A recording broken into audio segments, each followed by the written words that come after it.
Hmm? Ah! There's the scene where they're betting on it was the Bachelorette auction.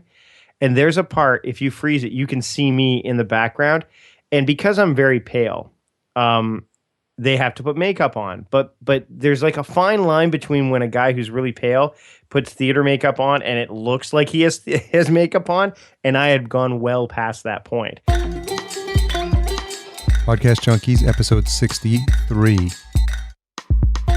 You know what that means, right? Actually, nothing. I don't know why I said that.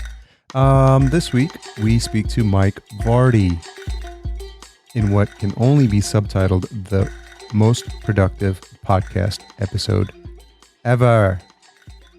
But before we get to that, did you catch the interview last week with Christina Canters? Yes, a bundle of energy, joy, and enthusiasm. And it was really a fun time talking to her. Her podcast is Stand Out, Get Noticed. And she's doing a fantastic job. And she talks about how she was able to finagle interviews with Andrew Warner of Mixergy and Jared Easley simply by being unique and interesting and standing out. So check that out, episode 62. And like I mentioned, this week we speak to Mike Vardy. And we met a year and a half ago at the first podcast movement. And I wanted to connect with him for this conference that you've now heard me touch upon if you're a loyal listener. It was called ProdConf. And actually, I wasn't able to pull it off. So it was one of those lessons learned and a failure that I learned a lot from. And more importantly, I made a lot of connections with people that I'm still friends with to this day. So everything for a reason. And if you don't try, then you won't fail and you won't learn. So that was my takeaway. But my point here was that I got to connect with Mike Vardy, thanks to Greg Hickman. Shout out to Greg. And I knew I wanted him on the show for the longest time. And we ran into each other again at Podcast Movement Numero Dos in this past year in Dallas. And finally, we were able to connect. And I knew we were going to chat about productivity. Obviously, we couldn't help that. But I knew there was more to him than meets the to-do list. And I'm glad we went in deep on a couple of topics. And I got to ask him about this interesting piece of jewelry on his finger and some of the stuff that's on his wall and some of the things he likes to drink. Hopefully that's enticing enough. Enjoy. So, Mike Vardy, thank you so much. After meeting you in person about a year and a half ago, you finally made it onto Podcast Junkies. I did. We actually met at the first podcast movement, yes. And then we saw each other again at the next podcast movement. So are you going back to, do you think you're going to Chicago next year? Yeah, I think it was almost sad when we were leaving, like the last one. I'm like, I've got more to do. I've got more people to hug and high five and friends I haven't seen. It was really hot. I was ready to leave though. It was so humid. Apparently when we left, like right after that, it got even hotter. Yeah, I heard I don't think the only time we left was for that, the hoedown or the rodeo, whatever that was. I left to try to get food on a few occasions. Okay. Because I didn't want to always eat in the hotel. And I'm like, there was nothing downtown that you could, we went to get some barbecue and stuff, so that was good. But trying to get breakfast in downtown Fort Worth by where that hotel was, we walked around, there was no place. So we ended up having to go back to the hotel. So that was my least productive moment during that whole time there.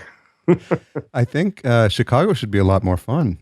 I've never been to Chicago. Really? So, I was in there once for a work thing a couple of years ago. That's about it. Yeah, so I'm really looking forward to that because I'm a big comedy fan. So I'd like to go check out Second City and I'll probably spend a little bit more time there just to get into the city. Because I used to live where I used to live near Toronto. I was closer to Chicago than I am now, where I'm in Victoria, BC. So I get to go to I've been to a lot of other major cities in the U.S., but not Chicago. So I'm really looking forward to it.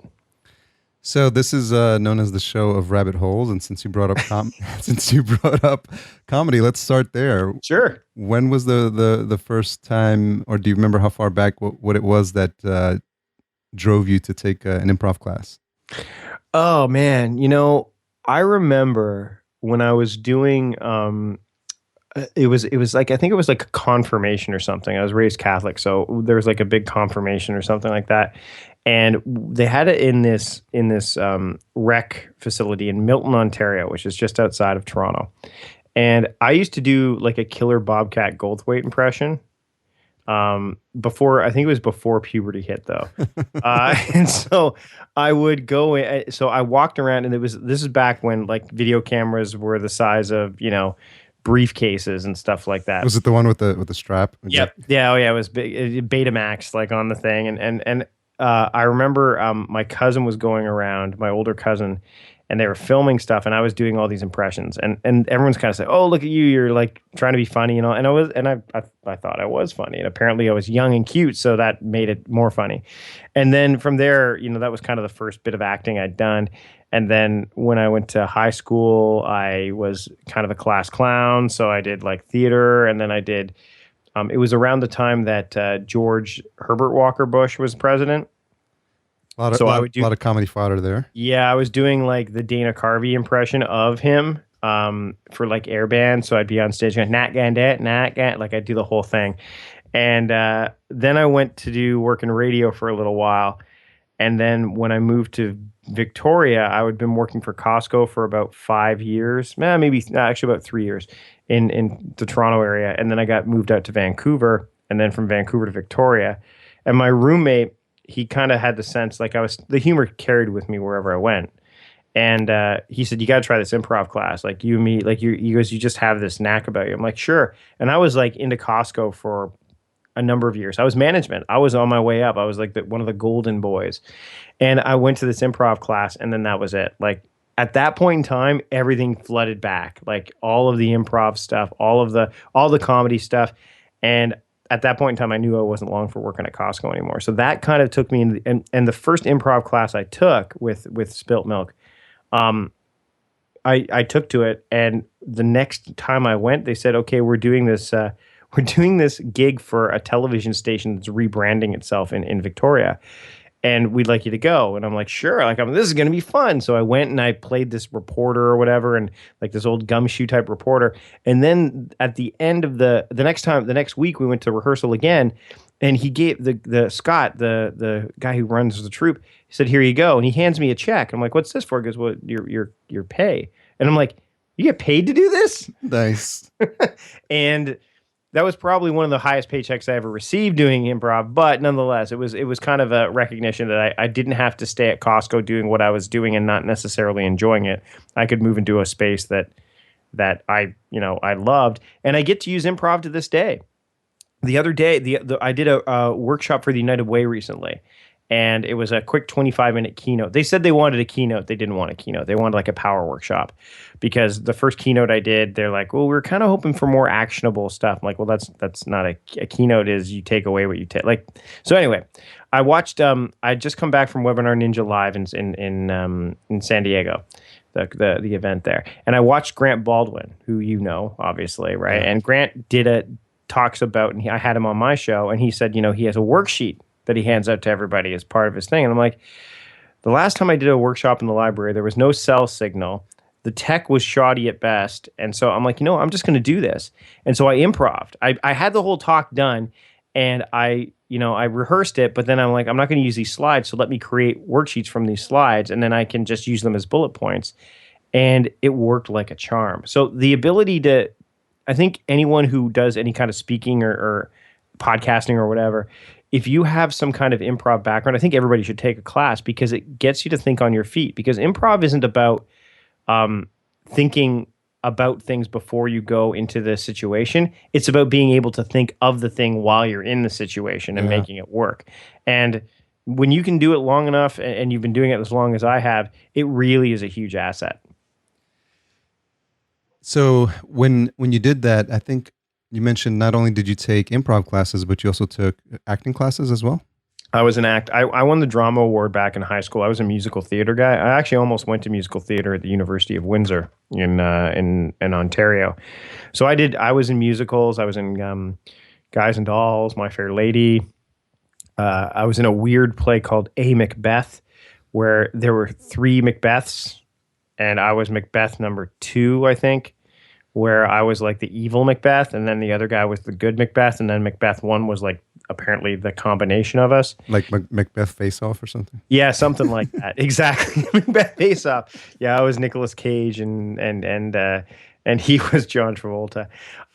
But no, I mean I did do acting here when I moved out to Victoria as well. So I actually did a lot of background work. I was in gosh, what movie? White Chicks. Remember that movie White Chicks with the Wayans brothers? Yeah. Yeah, you can actually, it's so bad because you can see there's the scene where they're betting on it was the Bachelorette auction. And there's a part, if you freeze it, you can see me in the background. And because I'm very pale, they have to put makeup on. But there's like a fine line between when a guy who's really pale puts theater makeup on and it looks like he has makeup on, and I had gone well past that point. Oh man. So if you look, if you anyone has a movie out there and you freeze and you know what I look like, you'll be like, wow, yeah, he totally looks like he's wearing makeup. Like it's not even like evenly placed or anything like that. I was in a movie with Patrick Dempsey in the background. I was in before Chris Evans became famous, he did a movie called Fierce People with Diane Lane, and I was on set for that. So I did a lot of that stuff. But what I didn't like about that, and I guess this kind of points to what I do now, is that you had to have permission to do a lot of stuff. I wanted to do my own film work. And the way that the union works up here is I actually had to ask for permission to appear in my own films. That's strange. Because of the way the union rules were. So if you were trying to appear in your own film, you'd say, okay, well, I'm doing a micro budget film. Dear union, can I be in my own film? Like it's not unusual. This happens with a lot of different acting because it's to protect the actor, obviously, right? But it was very weird because I couldn't. I'm like, why am I going through all this red tape just to make something? Like, why don't I just? So eventually, at one point, I just got tired of the background work because really, most people when they go, "Oh wow, you're in these movies, that must be awesome." No, it's a lot of hurry up and wait, hurry up and wait, hurry up and wait, and then just repetitive stuff. And you're on set for 13, 14, 15 hours. So a lot of that time was spent actually writing and kind of planning my exit from Costco because I was actually working at both at the same time. But yeah, so I did acting and I mean, I love getting up on stage and I enjoy, I still have a lot of fun around here. I do when we were at New Media Expo, I don't think you were there, but at New Media Expo, Chris Ducker and I were like doing impressions of, he was doing Robert De Niro and I was doing Christopher Walken and we were having conversations. So I love doing that stuff. And Chase Reeves and I have a good time when we hang out because we like to do voices and, have fun in that.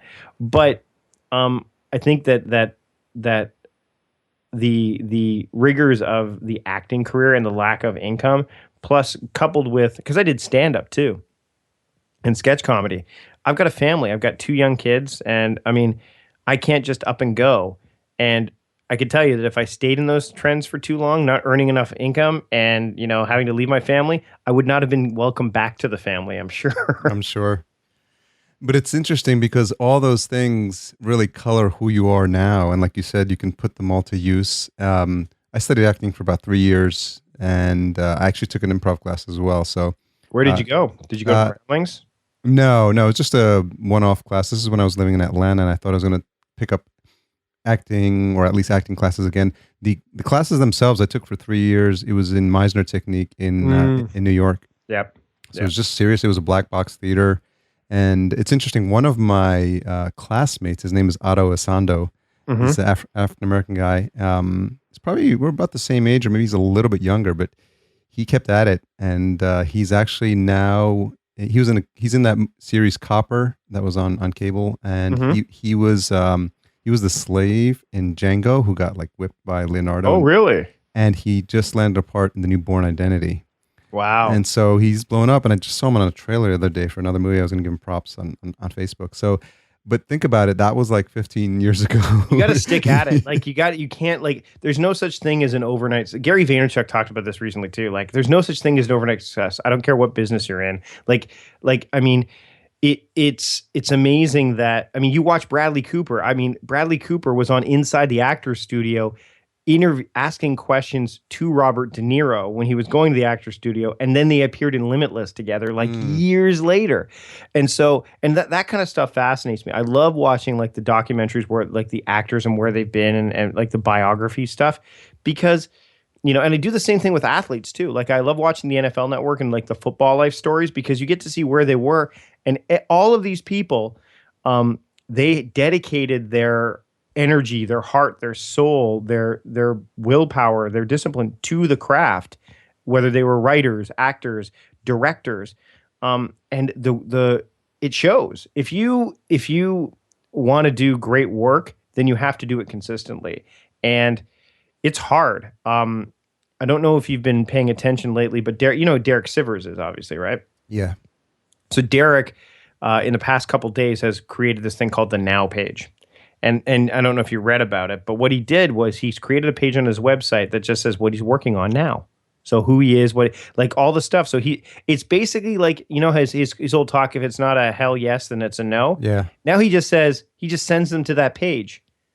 And there's if you go to the post, I think it's Derek Sivers.org/nowff, I think is the URL. You'll see like tons of people, including myself. JD Roth's done it.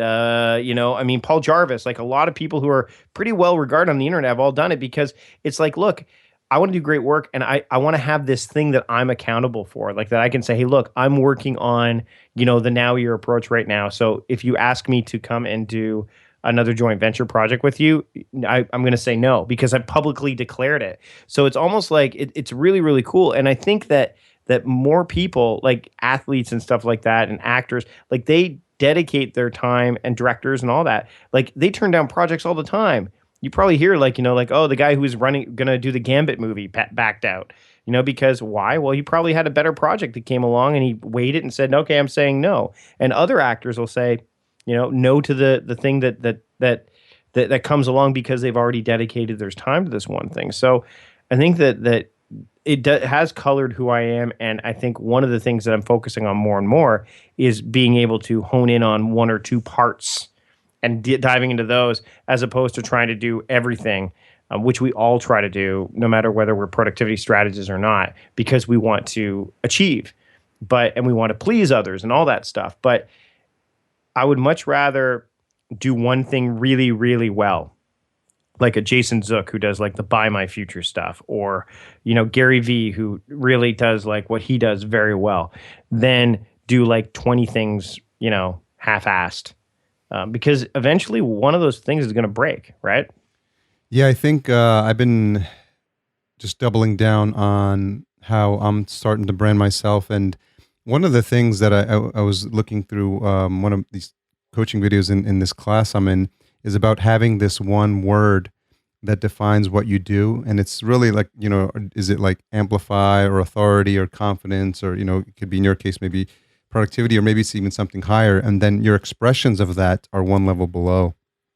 And I think it's Matt Church. It was Matt Church. So I got to give him credit, but he's a fantastic business coach. And so the expressions is one level below. So if your one word is amplified, then below that you could have podcasting, productivity, motivation. But at the top, amplify is like the one thing that defines you, is like when you wake up in the morning, you're like, I am this one word. And then below that, your applications are, I have my cheat sheet, my 1-day mastermind, my 6-week video course, my 12-month, master student program, and, my ebook. And so all those things come on below that. But just the concept of having this defining word, and it can change over time as you grow and as you learn new skills. But I thought that was fascinating because it helped for me put together a way to kind of piece together all these things. And he was using Da Vinci as an example, of course, because if Da Vinci had a website, right, what they would say is like he'd have a million things on there. Yeah. Well, Brogan does the 3 words, right, which is what I've adopted too. So the 3 words for every year.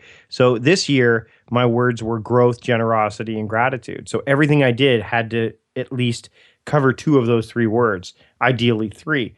In 2016, I'm doing, it'll be health, helpfulness, and harmony. I don't believe in work-life balance, and that's the thing that a lot of people are like, what's harmony mean to you? And that's what I like. I like being able to have. It's funny when you think about work-life balance, you think about scales, right? Like, does this balance with this? And you have to add and subtract, and even then, it might not still be out of whack. But if you've got your life is in harmony, think of it as like a tapestry, and the way you arrange something, it has to look pleasing or at least be congruent. So you could take, like, if I had this stretchy ball that I have in my hand, if I had like this, and then my iPhone, and then this easy button all on a plate. As long as it's pleasantly arranged, I can carry it forward. So I'm not a huge believer. I think work-life balance is a huge myth, and I mean, I know it's going off on a bit of tangent here, but you did say it's a rabbit hole. It is, yeah. But I mean, that's so I agree with you. Like you have to have some kind of trigger and a pillar to be able to say, okay, this is who I am, this is what I stand for, because otherwise, yeah, you can be pulled in all these different directions, and then all of a sudden you're like, wait a minute, how did I get way the hell over here? Yeah. I was looking over to my left because as when we were talking about the pre-chat, I have the New Year calendar, but my 3 words, and I actually put them on there because I heard you on the podcast mention it. I was like, well, if Mike Vardy says I should do it, then I should do it. So my 3 words for 2015 were focus, forward, and spirit. Nice. I think they sort of defined. I didn't do too well with the focus, but yeah, forward is kind of like the forward momentum aspect of it. Like I always got to keep moving forward, and perfect is the enemy of done. So I'm just like I was overthinking things way too much and not putting anything out there. And then spirit, just trying to like more spiritual aspects of my life and approaching that from a variety of different ways, and that actually worked out pretty well this year. Well, what's cool is the fact that you said I wasn't really good with focus this year. If you didn't pick those 3 words, then you would probably not have a waypoint to look at, because the 3 words also are something you can reflect upon. So it's like, okay, was I good with growth? Was I good with generosity? Was I good with gratefulness or gratitude? Yes, no. And you can pinpoint it a bit more. But if you just don't have those waypoints, then, I mean, it's the same reason I journal, right? Like I want to have that ability to course correct and look back and reflect and have some measure of quantitative and qualitative evidence, as opposed to quantitative alone, or just this ephemeral kind of, well, what was this year like? Oh, well, in July I went and did this. Like, if you can have some data, and it doesn't have to be super precise, but it has to be something that you can look at and go, all right, what didn't work, what did, and how do I make sure that I can fix this going forward? Or maybe I don't fix it and I just let it go. Yeah, and I think one of the websites, or I use or I get forwarded to me, it's idonethis.com. Yep. It's very simple. It's just literally at the end of the day, what are the 2 or 3 things? Who did I meet with? And it's fun to look back, and even like stuff pops up from last year, like, oh, I talked to that person, and if we don't take the time to do it daily, and I know you've touched upon this as well, even like 3 or 4 days that go by, you just completely lose track. And sometimes I literally have to refer back to my calendar, and I'm like, who did I have booked that day to talk to, and what did I have as an appointment, and I went to the dentist that day or something like that, because the mind is like so eager to like put in new data if you give it the opportunity. And because it wants to be free. It wants to be able, like I've got my Now Year calendar made by the folks at New Year behind me, and I've got these X's, and those X's indicate when I did journal. They don't get an X until I've done a journal entry. Like, so if it's open, then I know I didn't do a journal entry. And I have my digital tools. I mean, you know this, but I use paper a lot. Like I've got a paper notebook right here, and that's where I'll capture a lot of my stuff, because there's something kinesthetic about doing that. And just like there's something kinesthetic about me going cross, off, done, it gives me this sense of finality that you just don't get from a digital tool when you click on the checkbox and it goes away. I think there's a time and a place for both. And yeah, I mean, you need to. I love the we have all these tools that are so capable of helping us measure things, but what we end up doing is we just keep going, and we're not really reflective about what we're actually doing while we're going. We just like, okay, well, I can't wait for tomorrow, or I can't wait for the weekend, or I can't wait till I have my holidays coming up so I can do the things I really want to do. I'm like, well, if you write things down, like, put Halloween decorations up and make it a recurring task in your task manager every year, then you don't have to think about it again. So free your mind up of all that crap that's taking up space, and then you can do some of the stuff that you really want to do instead of worrying about, oh wait, did I put the hoses out, and oh shoot, I got to mow the lawn. Put it in a place. Let that computer, let that digital tool do the work for you, and you do the work that only you can do. Yeah, it seems like this concept of getting things down on paper, and I think Ari Meisel referred to it as, I'm not sure if he coined it, but the offline brain. Just literally like get it out of your head, and you'd be surprised that sometimes, even something simple, like when you meet someone new, they tell you their name, you turn around and you turn back and you're like, I forgot their name. Yep. And the brain is really fickle about how and when it decides to like retain information, and so you've got to build in these little tricks.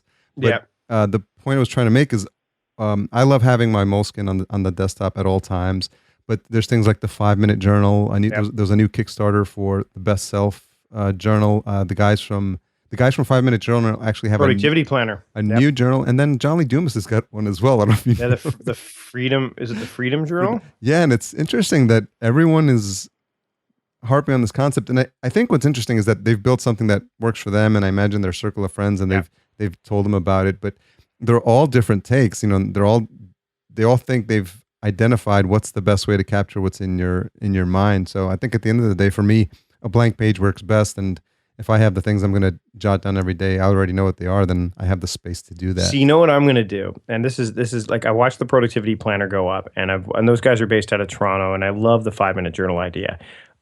What I'm going to do, and this is what I've been planning on for a while, it's captured, it's locked in, like I know where it is the Now Your approach. What I want to do is I don't want to create a notebook out of it, at least not yet. At some point, somebody might say, hey, let's make an actual notebook. But I want to create like little stickers or PDFs that people can put on the inside covers of their blank notebooks. Mm-hmm. So if they want to use it, it's right there as quick reference material.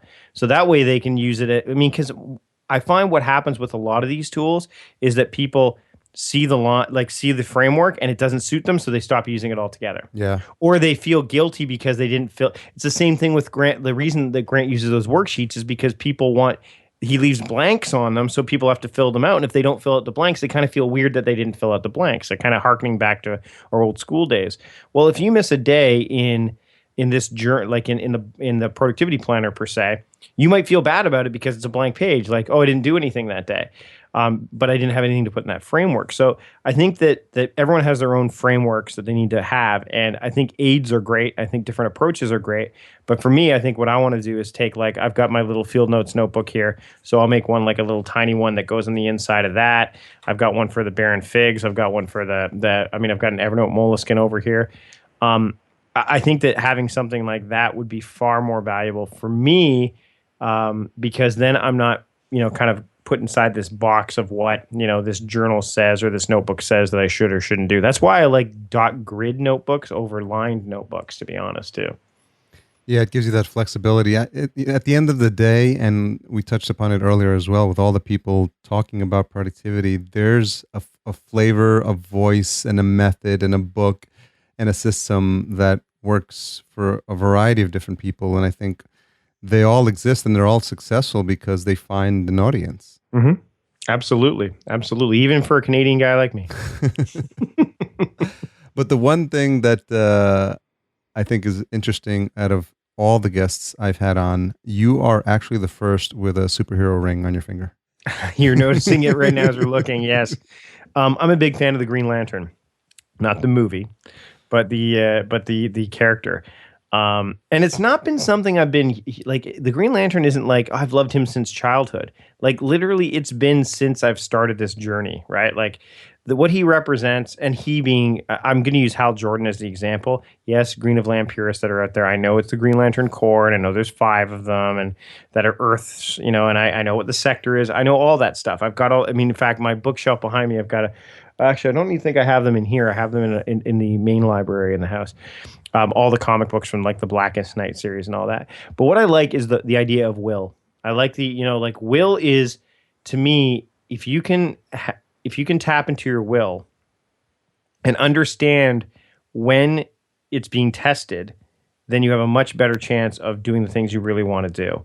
And the Green Lantern the Green Lantern Corps, if their constructs are only as powerful as the will that they have to, create them.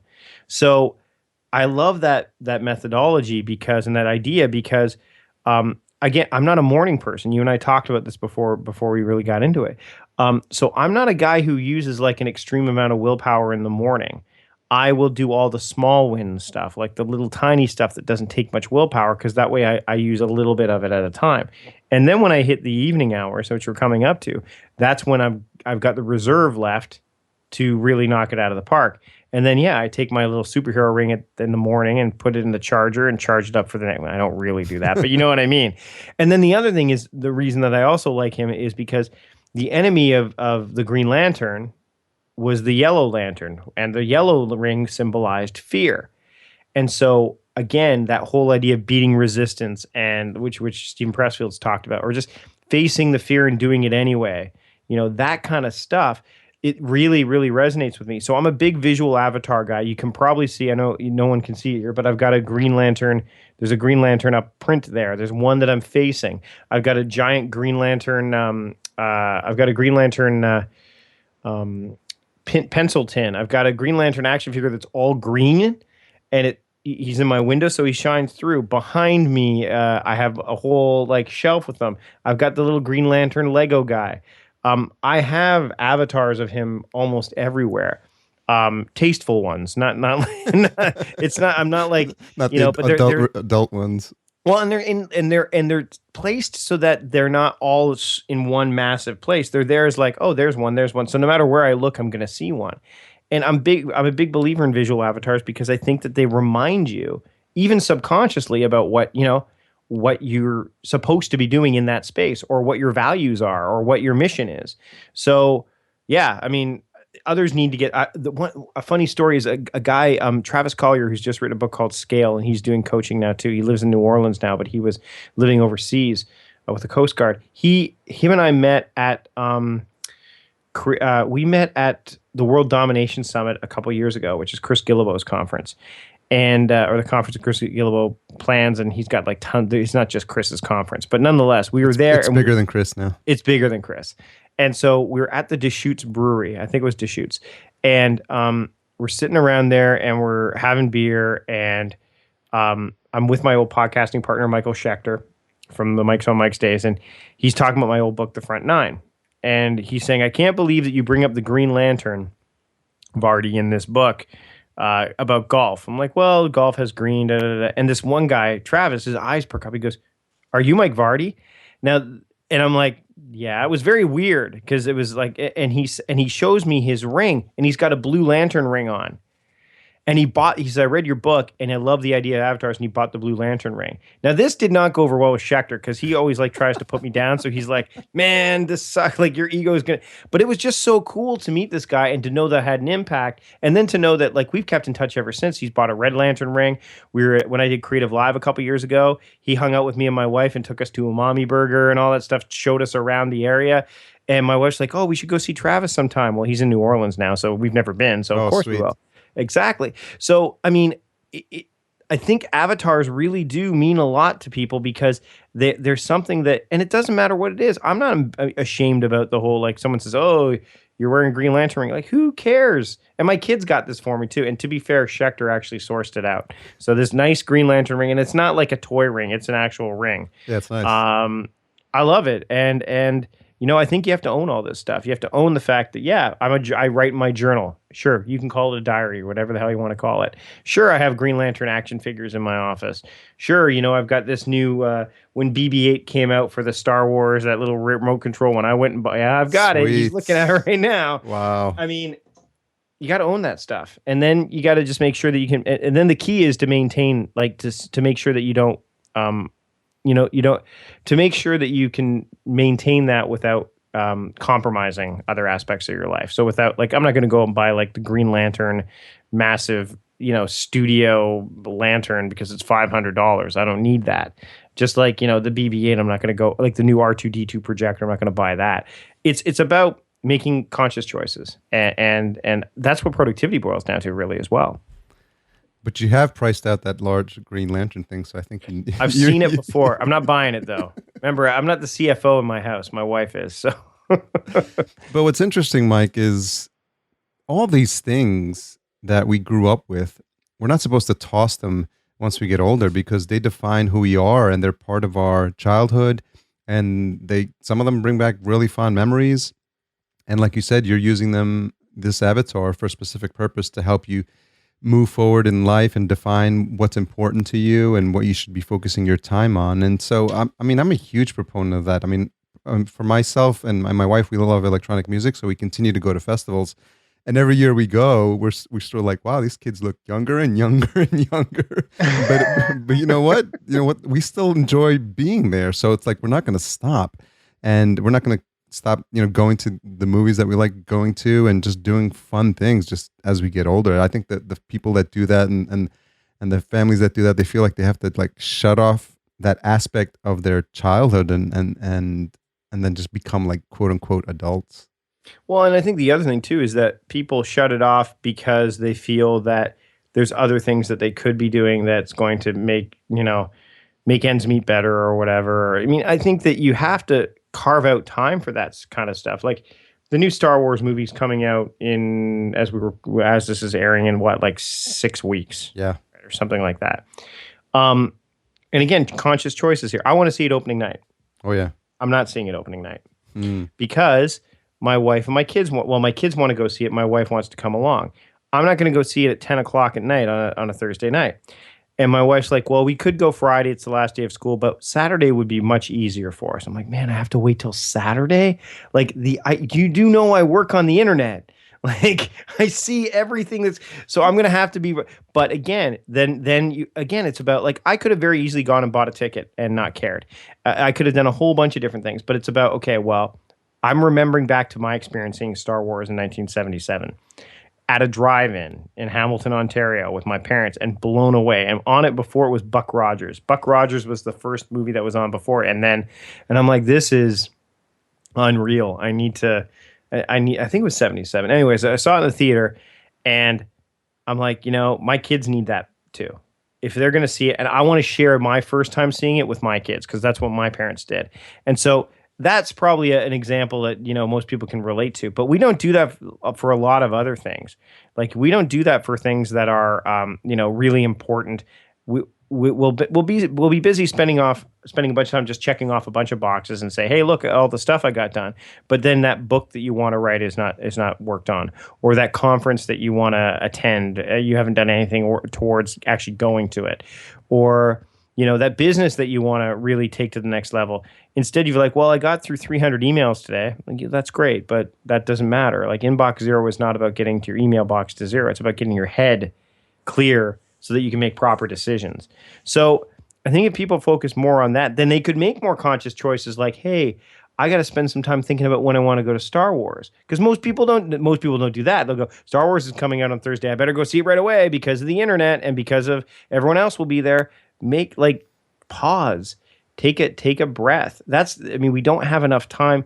We do have enough time to do it, but we don't take the time to do that. We, instead of taking that pause and going, okay, let's think about this for a second, and leaving the phone alone and turning the email off and having that focused time, then you can make those conscious choices. And once you start and you see the outcomes, man, like I made a conscious choice not to go to not to do theater until my kids are well past the age that they're going to want to be around me. So at least another 10 years, probably at least another 5, well, maybe another 6 years. Then I might get back into theater, right? But I'm not doing any of that stuff for now. I keep going to shows and stuff like that, but I'm not going to say I'm going to dedicate time to being in a show because I'm making a conscious choice. So I think we need to do that more often. You talked a bit about in one of your earlier episodes about the importance of practicing patience, and I think you came to that epiphany in the pickup zone of Legoland.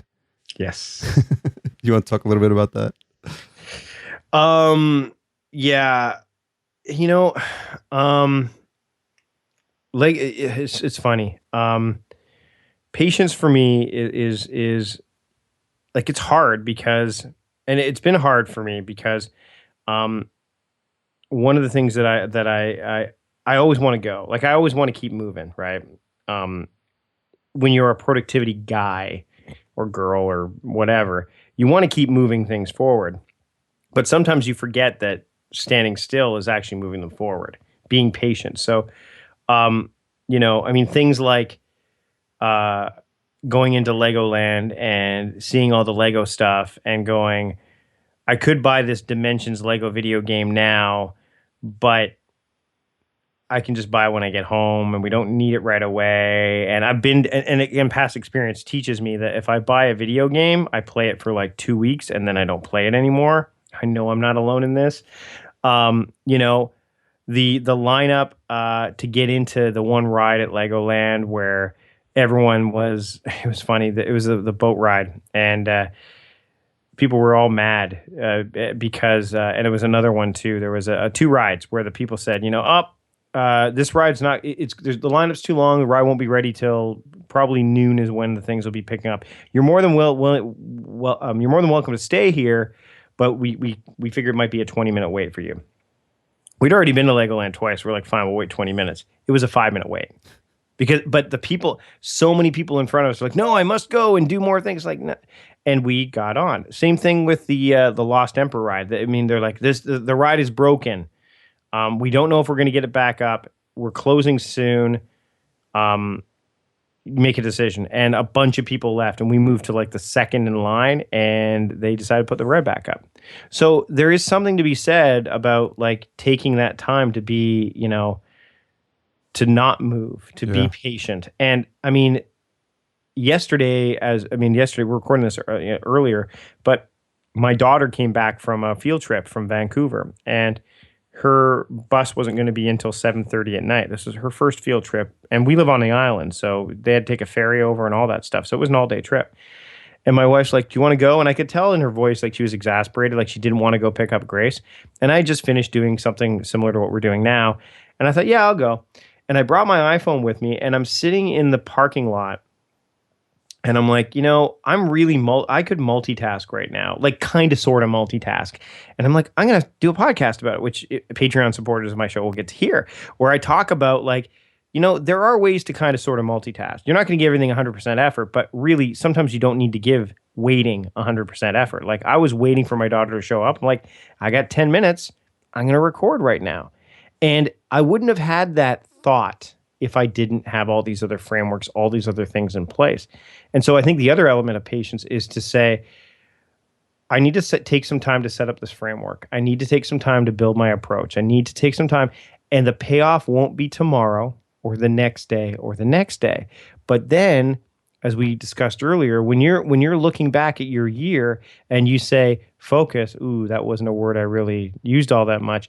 You wouldn't have any clue that was a word that was even resonant with you if you didn't take the time back in November of last year to make that choice. So I think it's important to know that there's no magic bullet, and there's certainly no speed pill to become more productive and do more of the right things. I think you need to be patient as you test out new systems, new apps, and just know that if you give it consistent awareness and consistent focus and build it into your routines or whatever, then the payoff will be there, but you got to be patient. There's a lot of stuff to unpack there, and I think some of the most important pieces are around the concept of slowing down as a way to be more productive. Mm-hmm. Because they tell you in the gym, they tell you the best part of like where you see improvements is during the rest period. Yes. And so a lot of people in this space, and myself included, we have this go, go, go mentality. And I listen to podcasts at 2x, and I'm so happy when my Overcast shows it's 2.5x. I'm like, yes. I'm like, yes. And then you meet the person in real life. You're like, hey, wait a minute. You don't sound like that. Thankfully, Overcast does a great job of the pitch. It's the fit. They keep the pitch. Smart. What's it called? Smart speed or something like that. And they cut out the silences too. So when they do, this is the equivalent of 2.5, 2.67x. I'm like, wow, this is crazy. But there comes a time, like I listen to storytelling podcasts. I'm like, I'm not going to do this thing justice. I force myself to slow down. And sometimes there's some podcasts that say, let me play the song for you that this fan sent me. And I'm like, I can't play this song at 2x. No. Well, I don't listen to any podcasts at higher speeds. What I do instead is I just either let them sit in the queue, or there are podcasts that I delete, and then what I'll do, and the Overcast lets you do this too, is I will actually, if I find an episode that I like, I won't subscribe. I'll just grab that particular episode. Yeah. I can't tell you how many times. The only one that's been consistently on my podcast catcher for years is Todd Henry's Accidental Creative. All the others have come and gone. Some have come back. Some have gone away. There's something about when I'm listening to a podcast, normally I'm washing the dishes or I'm going for a walk. So I don't mind having it play at normal speed. but I do get the culture of it. I do get the idea that, okay, I need this to be fast, especially if you got Merlin Mann and Dan Benjamin talking about comic books. Like, I would imagine this is being played probably at 2.0 speed. Question is were you able to catch everything I said? Yeah. At 2.0 speed. If it's like I said, I've mentioned before, if it's a comedy podcast and it's just an interview, it's a Mark Maron interviewing Keith Richards. I mean, well, maybe with Keith Richards' accent, I probably do need to slow it down. Tim Ferriss, you could probably get away with it too. Yeah, so you pick and choose, but it's just this whole idea of getting up away from the computer and going for a walk and realizing that you need to focus on something else different or smell some fresh air or get some sunlight on your body. And it's just, we have to build these things in to our normal routine, or we just get stuck in this shark moving forward or I'll die mindset, which is in the long run is just not going to be healthy for us. No, I struggled with getting, like, my wife was a big one. Like, you got to get out of the house today. Like, you have to get outside. I'm like, and where I live, when it starts raining in November, it doesn't generally have a nice day again until May. Like, think of Seattle. That's kind of the same weather that we have. It doesn't snow, but we do get and I would actually prefer snow, because at least if you go outside and it's snowing, you're not going to get like soaked, right? So, but yeah, I've made a habit of, like getting up and going for a walk. And one of the things I do as part of my themed days and as part of being the stay-at-home dad is on the days that my wife isn't home with the kids, so Monday and Thursday, I take the kids to school Tuesdays, Wednesdays, and Fridays, and I pick them up Tuesdays, Wednesdays, and Fridays. So, and I walk, and even if the car is sitting here, it's only a 5-minute walk. I'll walk to school and pick them up, even with an umbrella. If you live in Victoria, you better have an umbrella. And so I'll go in and pick them up, and that'll be if I do that twice a day. Not to mention the Couch to 5K stuff and the Fit Desk that I have and all that stuff. If I can do some of that stuff per day, but the big thing is getting outside, then I consider that a victory. But the Mondays and Fridays and the weekends I have to mow the lawn, so I get out there for a while. But beyond that, yeah, I think it's important. And sometimes if you're not getting that, like some people used to make fun of me because I would have like a reminder that would say drink water. And they're like, why? Why do you need that? I'm like, because I'm not drinking water. Yeah. Like, that's why. Like, it's not because, like, well, don't you just naturally know to drink water? I'm like, I know to naturally drink stuff. Like, if I'm thirsty, I'll drink, but I might drink a soda, or I might drink a beer, or I might drink, I have this, like, drink water. I have an app or I have a reminder that tells me to do the get on the Fit Desk. Like, but people are like, if you need to be reminded to drink water, then there's something clearly wrong with you. No, I have so much going on that until I build that habit until I know that I'm going to do it, I need to be told. I need my mother back. Right? And maybe that's what my task app is. Is my virtual mom that I've invited back into my life to say, hey, look, don't forget to do this, and don't forget to, make your breakfast the night before and all that, and growing up, we resisted that too. Like, I don't want to pack my lunch. Now I pack my lunch. Yeah. Because then I don't have to think about it the next day. I know in the morning when I wake up, there's a NutriBlast shake waiting for me, and I do the salad in a jar stuff for lunch. There's no argument. It's like, this is breakfast, this is lunch. Dinner is the surprise.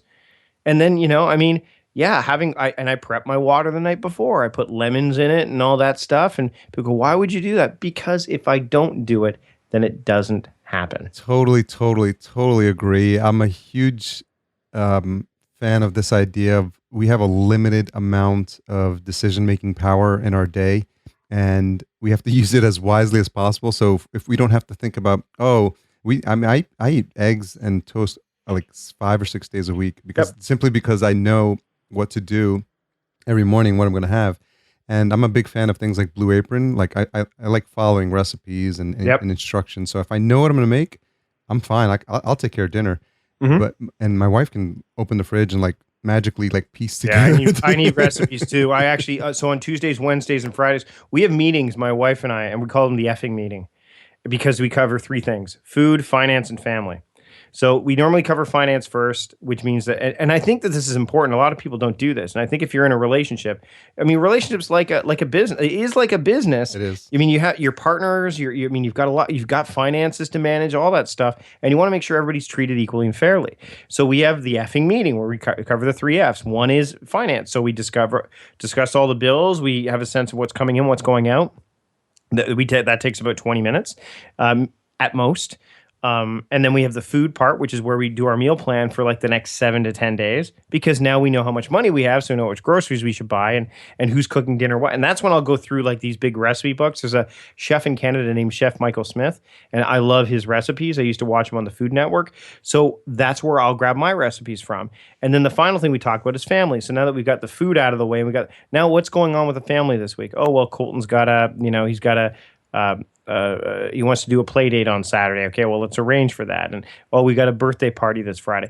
And once that's all done, the cool thing about that is that not only have we taken care of that, but when you're sitting down to watch Netflix, or Netflix and chill, as they say, instead of going, hey, did you pay that bill? Or hey, what are we going to have for dinner tomorrow night? You can actually have a date night. That's a great point.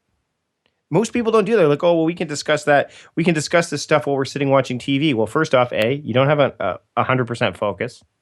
And B, you're stealing valuable time away from the reason that you guys are together in the first place. Doesn't matter who you are, So that's something we strive to do, and it doesn't happen every single week. Life happens, but when we do have a meeting, it's those three things that get discussed, and it's phenomenal because it's so freeing, and that's really what all this stuff does. Frameworks create freedom, and then they foster freedom as well. Yeah, and I think too many people believe that frameworks provide rigidity, and that they have to fit it into this model. And like they were asking you, why do you have to write down that you have to drink water? I drink enough so much sometimes that I force myself to get up and go to the bathroom, because that ensures that I'm moving. But yeah, I'm with you 1,000%, because like you said, it allows you to focus the time that you have with your family, with your loved ones, to do only that, because the mind tends to wander. And I even have one of those Aqua Notes pads in my shower. Yep. Because apparently there's some psychological thing about being relaxed and naked in the shower. It's like when you're running too. It's like when you exercise, like your brain is relaxed and not thinking. But that's why when people I say you got to take a day off, and they're like, what do you mean? Like, don't work that day. They're like, but I have things to do. I'm like, yes, and they're going to come to mind, as well as the things that you didn't write down. I'm not saying don't have a notepad with you, but write them down and forget it. That's the other reason, back to capturing. Like, get it out of your head, and then you don't have to think about it anymore. Yeah. You just have to think about when all of my jackets have a pen, a multi-pen, and a notebook in them. So I never have to think about, do I have a notebook? And when I get home, instead of me wondering, what did I write down? I just have to say, did I write something down? Mm-hmm. Yes, I did. Okay, great. And it goes on my desk. So I'm giving myself simpler questions. That's what your brain should be able to go yes or no, not, well, let me think about that. Yeah. No, it should be yes or no. Did I write something down? Yes. Great. Let's take, because you cannot evaluate an idea properly or a thought properly when it first comes to you. You can't go, oh, I'm gonna create an alarm, and this is something I thought about. I'm gonna create an alarm for the Night Owl Action Plan that's like a ringtone that people, when they set their alarm, it can say, like an evening alarm, it can say, hey you, it's time for you to do your journal and write down your 3 absolutes for the next day, and then get off to bed, won't you? Like, that's what it'll say. And I'm like, my brain was like, that's a stupid idea. Nobody's going to, like, no, you can't make that evaluation at that time. Yeah, exactly. All you can do is get it out of your head. And too many people do. They're like, oh, I'll remember it later, or, oh, that's stupid. And then later on, it comes back to you, and you're like, why does this idea keep coming back to me? It's because, as David Allen says, you've got this open loop. Yeah. Your brain's like, it's not closed off. As soon as you write it down, it's closed off in a place you trust. Would you have a Canadian version and a US version? So it's get out of bed, eh? I don't mean to give you the gears, but get the and get ready for bed, eh? Well, first watch hockey. Exactly. So you touched upon the importance of family. In one of the episodes, you had a solo parenting adventure where you ended up having a newfound appreciation for your spouse, because you and if the listener could see the look on Mike's face right now, as he's probably remembering what he went through when he actually recorded that episode. That was when my wife was in Paris, right? Yes. Yeah. So my wife went to Paris with her mother and her sister. which, was her own adventure all to itself. But you know what? It's the last time I remember thinking about this, other than when you mentioned it, was when Jersey Girl was on TV recently, Ben Affleck movie, and it was just him and the daughter. And I'm like, nope, you can't die. Sorry, hon. You just cannot. You can't leave or die or anything. Like, that's not going to happen. I honestly, again, back to these frameworks. Kids love routine. Yeah. They need it because they have nothing else to. They can, first off, only now can my daughter kind of tell time. She knows what time. She knows how to read time, but she still has no sense of how long things take to happen.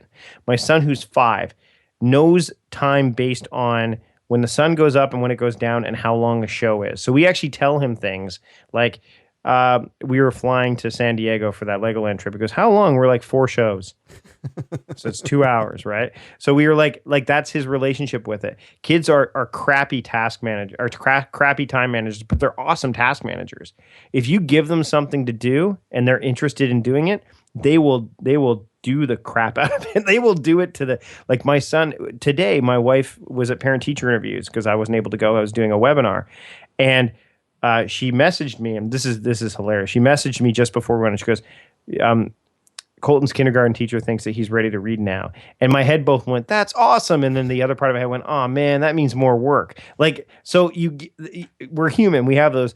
But it's interesting because he also told my wife that Colton is so meticulous and detail oriented that if he colors outside the lines, he gives himself a hard time. If he guesses a word wrong, he gives himself a hard time. He's concerned about getting the task right. And kids are awesome at that. And then what we do is we teach them over time, no pun intended, that, bell rings, this is where you need to be. Oh, this is due by this date. All of a sudden, we turn them into very time-oriented people. And as a result, quality of their task management suffers. But for me, it was having that framework was really important, because if I didn't have that, I was already exhausted enough with my wife being gone. Like, it was hard. Especially trying to get work done. Like, I was working into the wee hours of the morning and then getting up, taking the kids to school, except for my son, who was like home with me. So that was challenging. But actually, I don't think we were in school at all. So it was like me home with them by ourselves. It was challenging, but frameworks are what help. So if you're a single parent or your parents, period, having, like, I coached a client the other day and she said, I said, what's your morning routine like? She's like, well, from 6:30 to 7, I make the kids lunches. I'm like, how old are your kids? Oh, 11 and 13. I'm like, tell them to make their own lunches.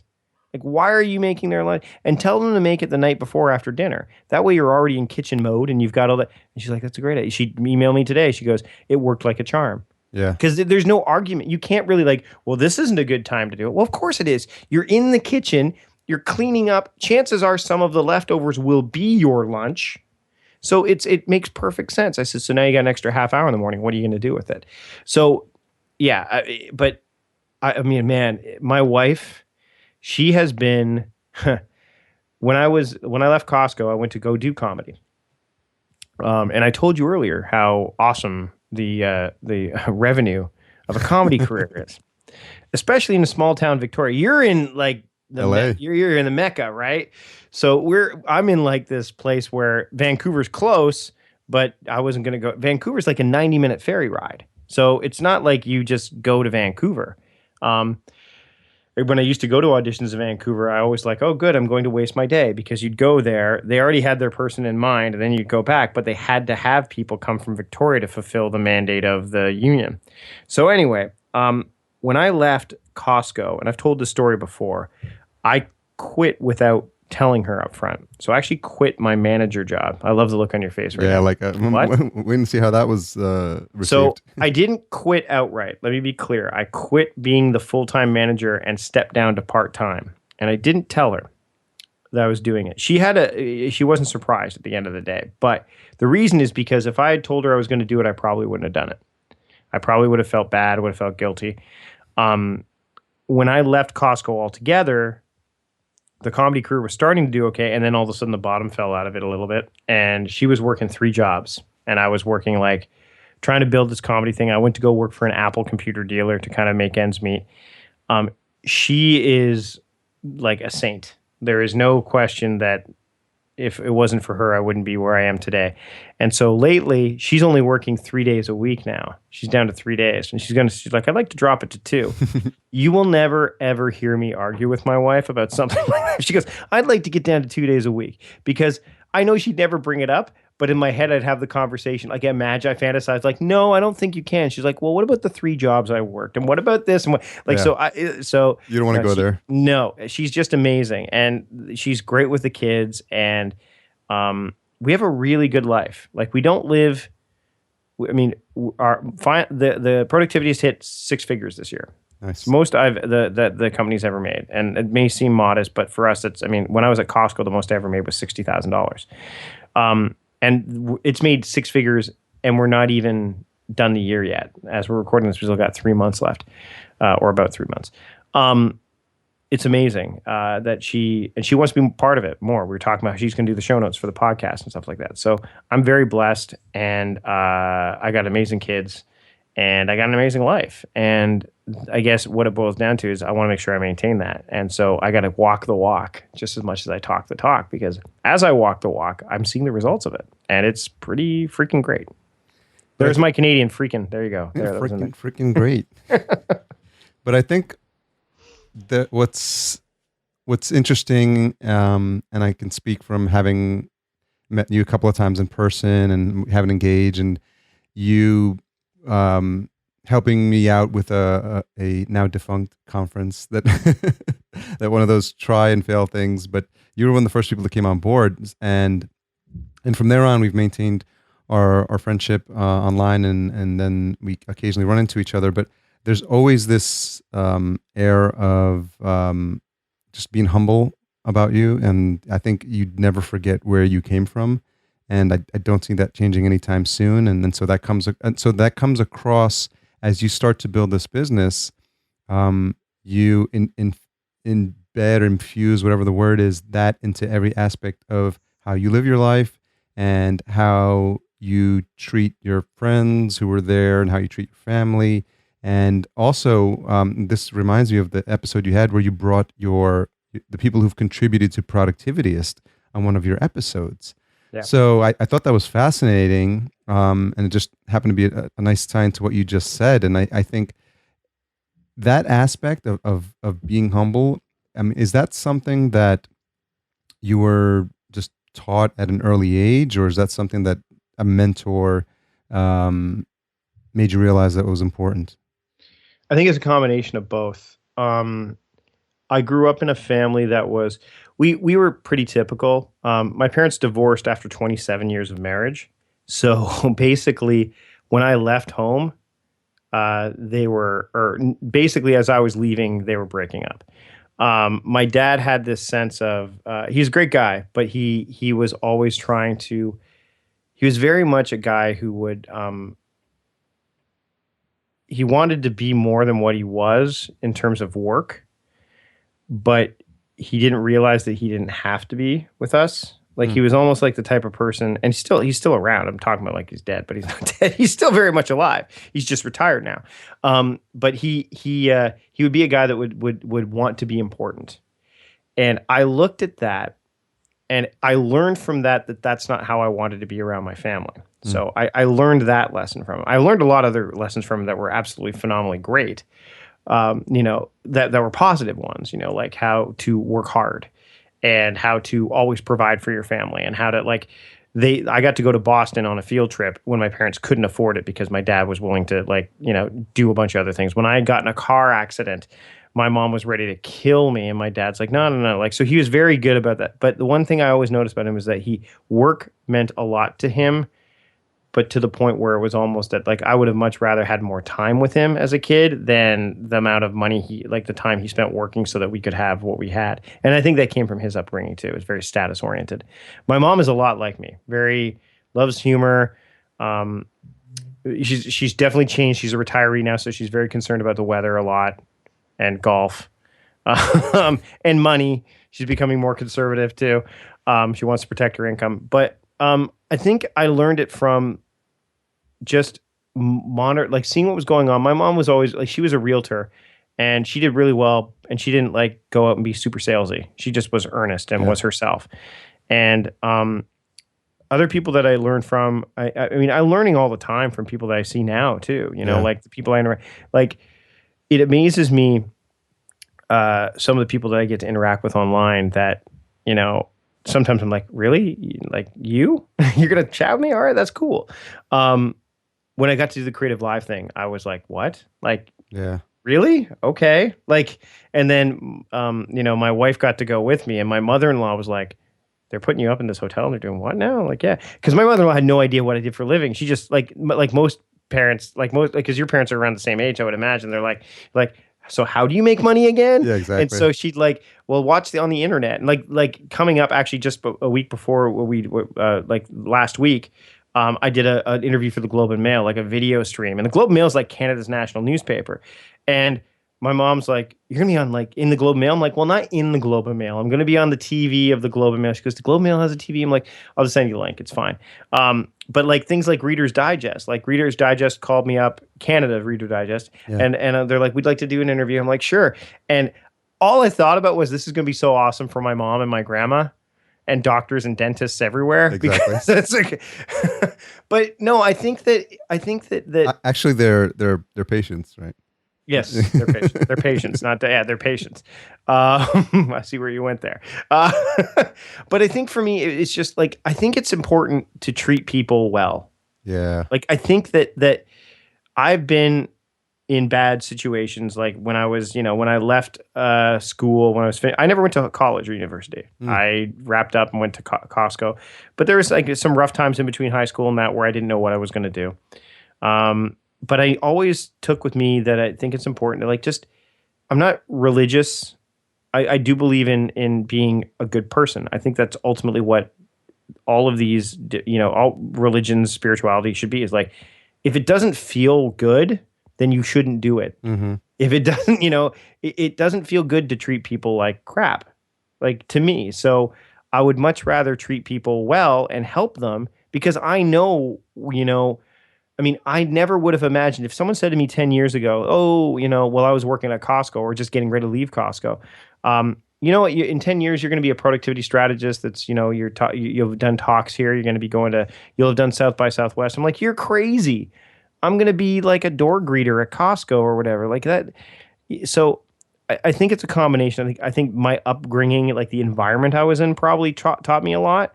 I wouldn't necessarily say the people did, maybe just my observance of them. Mm-hmm. But I think I've learned a lot just honestly, this journey, like from when I started this until now, like until where we're at now. And I'm going to keep learning. Like, I mean, I love when we were at podcast. Did you have any of the Japanese whiskey when we were at Podcast Movement? No, I saw you drinking it though. So the first thing that came to mind was like the Japanese whiskey there was $12 for like, I think I told you that. I'm like, It's $12 for like 3 of them. And that's ridiculous. And I bought like 4, not because I'm like, I can, it's just like, you got to try this. Like no one knew, like it was Nick Loper or who is it? It was Scott Barlow. They're like, Japanese people make whiskey. I'm like, yes. And they won awards. You must try this. I think Srini had some too. I think that I was sharing with, and I'm like, but that's just who I am. Right. And I think I think you just got to be a good person. And I think that ultimately, when it comes down to those 3 words I was talking about, like all 3 of the words, like if I'm being true to myself, then I'm hitting all those 3 words. And I want to serve people. I want to help people be more productive. I want to help them so that they don't have to guess all the time as to what's next and they can actually move forward. So, yeah, I know it was a bit long-winded, but because no one's ever asked me that before. And I really appreciate you saying that because, I really try hard to keep that in mind and to kind of, be mindful of that. Yeah. And I think that's part of what led you to do everything you're doing around productivity. And people just look at that as the face value and it's like, oh, it's just a productivity guru. But if you think about what the effect is when you make someone's life more productive, you're enhancing the quality of their lives. And you're having them be a better father or a better wife, and because they now have more quality time if they apply the principles in the right way. There's a higher purpose, I think, if you will, to doing these tips and strategies and notebooks and jotting down and to-do lists and finding a way that works for you. Because if you get that aspect of your life in order, you'll find that you have more time to be more generous, to be more loving, to be more kind, to be more considerate, because you're not worried or stressed out because you don't have control of this aspect of your life. Yeah, it's funny. Initially, you have to do more to do less. Yeah. Like really, at first, that's really what it boils down to. And it's funny. I was because the now year approach is very based on like the stacking of your years. But and again, this you probably come across this too, Harry, where you're like listening to something, and this came from my comedy background too. Jerry Seinfeld talks about this, where he looks at the world differently. Like, so he'll be the guy that goes into the airplane bathroom and sees the razor disposal thing, and he isn't thinking, oh, this is probably because somebody might have to replace their blade because they forgot to. His mind goes, who's shaving so much that they need to have disposal things here? So everything that I look at, I look through the lens of productivity now. Before I looked at like to try to figure out the comedy in it. Mm-hmm. Now it's like, so I mean, when I watched today's newsletter, I sent this out today as we're recording this about like the problems I was having with the webinar. I'm like, how do I've been watching sports. I've been watching the Blue Jays. The Blue Jays have batters. Batters fail. Like all of a sudden it's like, okay, and there it is. I've got the lens and now I'm going. Yeah, it's, I think that the other thing that happened is that, and this is what I was getting to, is that it's not just years. It's like you said, it's higher purpose stuff. So I was reading, I like to listen to audiobooks, and as I wind down at the end of the night, which is normally around 1:30 in the morning for me, I want to listen to something that is not productivity related at all. So I was listening to Martin Short, the actor, Mm-hmm. and he's from Hamilton, where I'm from. So I actually knew where some of the streets were and all that stuff. And he's reading the book, and all of a sudden I hear this, the 9 categories. And I'm like, oh, cool. So he's probably gonna talk about the 9 categories of his comedy. No, it's his lifestyle approach.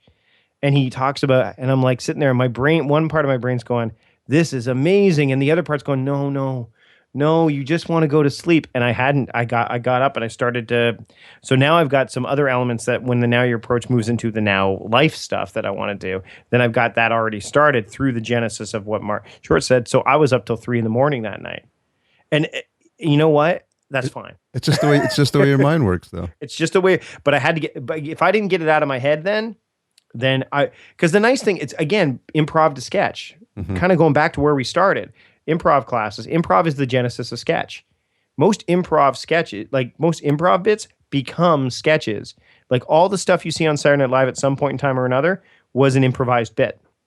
And what's killer is that most of those things happened by accident. Mm-hmm. They weren't designed.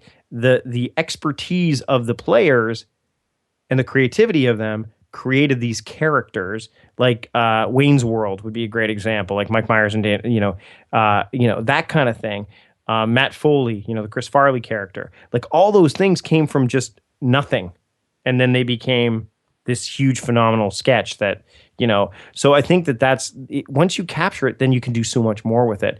And yeah, so that's exactly like my brain just goes there, and it's important to think if you can get this stuff out of your head and you can chronicle it, like journal it and capture it, then you're going to be able to have a more improved quality of life. Like you said, you won't be worried about checking off all the boxes. Yeah, you can focus on checking off the right ones. Or comfortable knowing that you don't have to check off all the boxes. Absolutely. If you're a fan of sketch comedy, I just had someone on, Motion Melvin. He's got a fantastically produced podcast called The Mo Show. It's okay. Sketch comedy. It's definitely not safe for work or kids, so make sure. I'll just have my office door shut. That's fine. But the production value is completely off the charts. These guys are professional voiceover actors, and they work in professional studios. But scripted comedy, like a team they write the sketches, they work for weeks until they put it together, and then the episode's only like 15 minutes long. Wow. But when you hear it, you're like, wow, you're laughing your ass off, first of all. And then you're like, I can't believe they said that, second of all. Yeah. Well, I remember listening to like we still have CBC up here. So I was in a sketch troupe, and we were on CBC one summer called So You Think You're Funny. And we did a sketch called the last Jetsco flight, because Jetsco was an airline, and the premise of the sketch was that the airline was shutting down. We knew that, but everyone that was like, so they informed the aircraft, and then the aircraft's like, okay, well that's it, and they started to shut down the engines and all that stuff. And another one we did that didn't make it to air is, you remember Terry Schiavo, right? This was many years ago. So This got killed at dress, but I liked it. It was very poor taste. But what we did was we created a cop show called Shivo. And she was basically like a Mel Gibson kind of cutthroat, cop. And then she was partnered up with like the straight-laced cop. And there was like the sergeant behind the desk going, Shivo, you tore up a whole country block. Like what the city block or whatever. And then like I was playing Shivo. And so I had to like emulate, and it was just and we were all laughing hysterically. And one girl was just like, we cannot do this sketch. We cannot do it. It was so politically incorrect. It was, but again, I mean, I love doing that stuff. I love making something out of nothing. Yeah. And I love that what I do now allows me to make something really useful out of, and when I say nothing, I mean like it's just pieces. I love like making something that's really useful for people out of just what my thoughts are, plus maybe some examples that might already pre-exist. So you'll definitely enjoy that show. I will definitely enjoy that show. I've written it down. I've captured it. You've captured it. Yeah, that's the most important thing. I don't have to think about it again. It'll go in Todoist. Oh man, this has been a really fun conversation. Yeah, thanks, Harry. I really appreciate you having me on. And I'm wondering what's one thing that you've changed your mind about recently? Ooh. I think I've changed my mind about the calendar and how to treat your calendar a little bit. I've been big on like, don't put things on your calendar other than date-specific appointments. I think that there is some merit to putting some tasks on your calendar. But again, I don't think it should happen all the time. So like I'll put things on my calendar like work on book proposal as opposed to hyper scheduling it, like filling it up like some people do. And I don't begrudge them for doing it. But I definitely can see some merit there. Whereas before I was very like, nope. Because that's very GTD oriented, is to do it that way. Mm-hmm. I don't. So I'm softening my stance on that, and I'm seeing some merit in it. So I think, and the reason that I think that that's big is because I was very much a do not do that. So I think that again, being a strategist like I am, you have to be willing to, look deeper and say, okay, well, if there's so many people doing this, so it must be effective in some way, shape, or form. So how do I reconcile that with what I've been saying? And I think that's one way. I think that's one of them. I think it's a big one, honestly, for me. Yeah, very important takeaway. Have you kicked the soda habit? I have kicked the soda habit in terms of what we have here is I've got a Soda Stream, but I've been putting Soda Stream came out with, and my wife bought these for me, the water, the Soda Stream waters. So we're putting those in there now. Right now, I'm actually focusing on not having beer until the end of November, which is tough because I like having a beer to celebrate some stuff. But I still have my bourbon here, so that's fine. That seems like a fair swap. But beer I can drink pretty relentlessly. Bourbon is not the same. So I think my biggest thing is I need to get back on I have my Fit Desk outside. I need to use that more often. Yeah. I haven't been using it often enough, and I need to get back into shape. And I watched A Football Life with Terrell Owens the other night. He's 41. I mean, yeah, and he's a freak in terms of like athletic. But I'm like, I don't need to look like that, nor will I ever look like that. But I just want to be in good shape. I want to be able. But my son's 5. In 10 years, he'll be 50. I mean, hell, in 5 years, he'll be 10, and he'll want to play catch and stuff. And I'll be 46. I want to be able to keep up. So yeah, the soda habit, getting rid of that has been a challenge, but it's been working. I've got a lot more water, and I'm drinking more tea too. I've been thinking about getting back to bulletproof coffee in the morning too. I've been considering it. Yeah. Bulletproof coffee is right. Yeah. I was doing it for a while. It's fantastic. I'm thinking about it just because I think that it will also help with the soda craving stuff because it removes some of the fat, will remove some of the sugar cravings. But we'll see. My wife isn't a huge fan of like the pricing of the MCT oil and all that stuff. But we'll see. I mean, I'm always willing to kind of look deeper into some of these things. And I know Dave as well. So Dave lives here in Victoria. So maybe I can get some, go up to his farm and get some MCT oil from wherever he gets it from. Direct from the source. Yes, exactly. Have you been to the Bulletproof Coffee Shop in your, because it's there in LA. Yeah, I think it's in It's in Santa Monica. Santa Monica. Yeah, it's on the Santa west Monica. side. Yeah, it's a little bit far for me, but about 45 Well, minutes. but everything in LA is a little bit far for. It is. Thankfully, I work from home, so. Oh man, I think we covered a lot. We did. Hopefully, everyone's still with us. If they're listening at 2.7 speed, they should be fine. If they're listening to 2.7, it's only like a 45-minute conversation. No That's big right. deal. No biggie. Exactly. Yeah, exactly. So, what's the best place for folks to track you down? Well, I put together a little page for you. I learned one of the things I learned at Podcast Movement. So if you go to productivityist.com/podcast junkies, you will find, and I have the weekly theming guide there as well as some guided audio. So you'll get that for, you just have to click the link and do the old sign up stuff and you'll get that. Plus you'll be able to get more updates from me down the road as well. That's amazing. And I'm at Mike Vardy on the Twitter, so you can follow me there as well. Yeah, and he's recommending Japanese whiskeys apparently on there. So I am. Centauri makes some really good stuff. Really good stuff. No, yes, I think Laura Vanderkam asked me today. She's like, "What do you do to stay warm in the winter?" I'm like, "Drink whiskey." She's like, "What?" that definitely works. I had a great time, Harry. Thanks for having me on. Thanks for coming on, and hopefully we get to catch up sometime before Podcast Movement. So let's sync up some travel plans here. Let's see what we can do. So I hope you enjoyed that episode with Mike. He was an interview that was 2 years in the making, I guess you'd say, because if you think about when we first connected at the first Podcast Movement and then reconnected after the second one, it took a couple of fits and starts, but we were finally able to get this episode recorded. And I've always been a fan of productivity, which is one of the reasons why I wanted to speak to him. But I feel like I got so much more from Mike after this interview, and I learned a lot of new things about him that I really felt honored to have him share on the show with us and with you and with me.